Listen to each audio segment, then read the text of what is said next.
Mas o assunto agora, gente, é a tensão entre Venezuela e Estados Unidos, que já dura mais de uma semana. O presidente Nicolás Maduro pediu apoio da ONU para tentar remediar os conflitos na região. Quem vai chegar com mais detalhes é o Fabrício Naits, que é o nosso analista político internacional aqui, direto da Jovem Pan, em tempo real. Fabrício, a gente estava comentando aqui com os nossos telespectadores, recebemos várias opiniões e muita gente diz o seguinte: a ONU não vai conseguir fazer nada nessa situação, porque a Venezuela não é um país democrático, alguns disseram, outros disseram porque os Estados Unidos têm muito poder.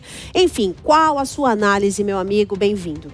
Boa tarde, Márcia. Boa tarde a todos que acompanham o Tempo Real. A ONU é um salão de debates, é assim que ela deve ser vista. Ela não tem poder para intervir internamente em um país ou em outro país, independentemente de se tratar de um sistema democrático ou não.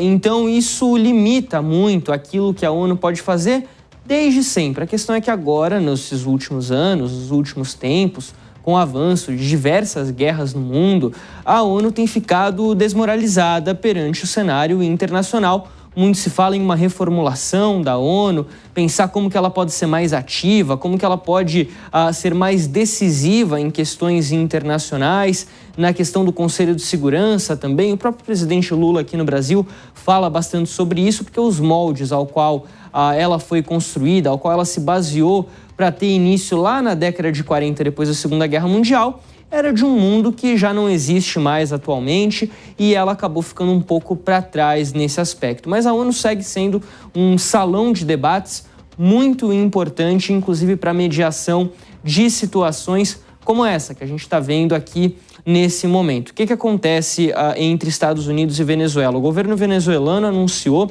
inclusive essa é uma informação de agora há pouco, que entre os dias 29 e 30, ou seja, entre sexta-feira e sábado, vai disponibilizar mais de 1.000 pontos de alistamento em praças públicas ao redor do país para quem quiser se juntar às Forças Armadas venezuelanas, a esse novo sistema de milícias, contra essa ameaça que os venezuelanos entendem que é esse posicionamento dos navios da Marinha norte-americana, dos fuzileiros navais, em águas próximas ao litoral venezuelano. A Venezuela tem questionado muito isso, diz que é uma violação da sua soberania, mas fala que internamente vai sim combater o tráfico de drogas, reiterou inclusive que combate o tráfico de drogas, que a Venezuela é um território que não é feito para o cultivo de drogas ilícitas que são exportadas para outros países. Então, internamente, o governo está prometendo linha dura no combate ao tráfico de drogas.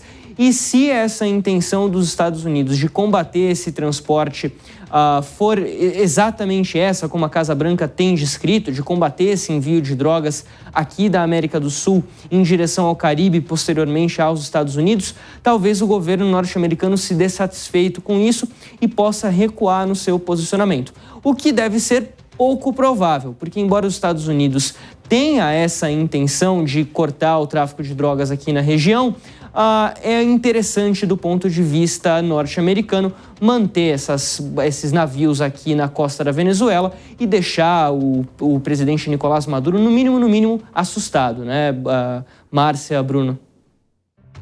Assustado, eu acho que já está, na verdade, porque a gente viu toda essa reação, né, chamando alguns recrutas, homens da reserva, né, o exército ali, os milicianos já se organizando, mas rapidamente aqui entre eu e você, né, Fabrício, a gente vê que essa ofensiva da Venezuela sobre os Estados Unidos não faz nem sombra sobre a autonomia que tem o governo americano, né?